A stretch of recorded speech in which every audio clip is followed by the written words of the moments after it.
Hello friends, আশা করি তোমরা ভালো আছো। আমরাও খুব ভালো আছি। 13ই এপ্রিল, রিয়ান আর আমি এখন আমার বাবা মায়ের কাছে আছি। এই দিন সকাল থেকে আমার ভ্লগ করা হয়নি, বিকেলবেলা বেরোনোর আগে একটু ভ্লগ করছিলাম।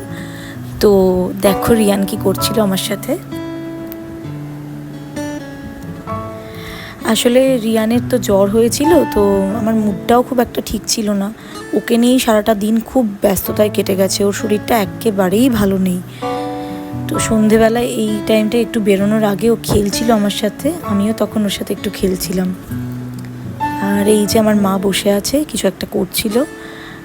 আমরা বেরিয়ে পড়েছি রাস্তায়, টোটো ধরার জন্য দাঁড়িয়ে আছি। পুরো রাস্তা এখন ফাঁকা, যখন দরকার থাকে তখন একটাও টোটো পাওয়া যায় না।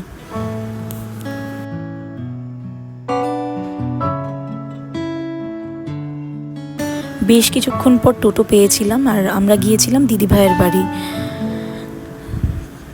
আর এই দিন আর আমার কিছুই ভ্লগ করা হয়নি। নেক্সট ডে ছিল 14ই এপ্রিল, মানে শুভ নববর্ষ। হ্যাঁ, তোমাদেরকেও জানাই শুভ নববর্ষের শুভেচ্ছা। আর এই দিনটা মোটামুটি ভালোই কেটেছে, কিন্তু ওই রিয়ানের শরীরটা খুব একটা ভালো ছিল না, সেই জন্য আমারও মুডটা একটু অফ ছিল। এটা একটু বেলা হওয়ার পরে রিয়ানকে আমি স্নান করে দিয়েছিলাম, তো বসে বসে খেলছিল। এরপরে ঘুমিয়ে পড়েছিল। তো সন্ধে হয়ে গেছে, সন্ধেবেলা আমরা রেডি হলাম, রেডি হয়ে একটু বেরোচ্ছিলাম। এই দিনেও আমরা ওই দিদিভাইয়ের বাড়ি গিয়েছিলাম, সেরকম কোথাও যাইনি। আমার দিদা এই সময় দিদিভাইয়ের বাড়িতে ছিল। তো রিয়ান খেলা করতে করতে আমার দিদা আর মায়ের সাথে কী সব বলছিল। আর এর কিছুক্ষণ পরে আমরা রিয়ানের অন্নপ্রাশনের পেন ড্রাইভটা একটুখানি টিভিতে লাগিয়েছিলাম, তো সেটাই দেখছিলাম।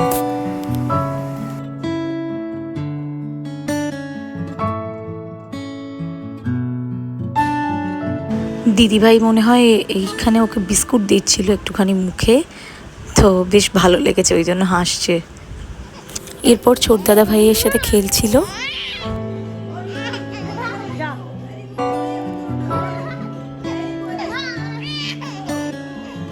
এই দিন রাতের ডিনারটা জিজুই আমাদেরকে করিয়েছে।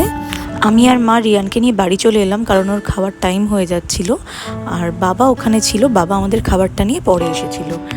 আর এইটা দেখছিলাম দাদা ভাইয়ের বিয়ের অ্যালবামটা, তো সেই অ্যালবামের কিছু ফটো আমি এখানে দিলাম। এটা অনিকেত আর দাদা ভাইয়ের একটা ফটো, দেখো কত সুন্দর উঠেছে ফটোটা। এটা আমার বাবা বোধহয় আশীর্বাদ করছিল। এটা আমি রিয়ানকে নিয়ে তখন নাজেহাল অবস্থা। এটা রিসেপশনের, এরপরে সবগুলোই রিসেপশনেরই ফটো। এরপরে রাত্রিবেলা আমার আর ব্লগ করা হয়নি, এসে রিয়ানকে খাইয়ে ঘুম পাড়িয়ে দিয়েছিলাম। তো আজকের ভিডিওটা যদি ভালো লেগে থাকে তাহলে please like, share and subscribe করে দিও। Good night, tata, take care.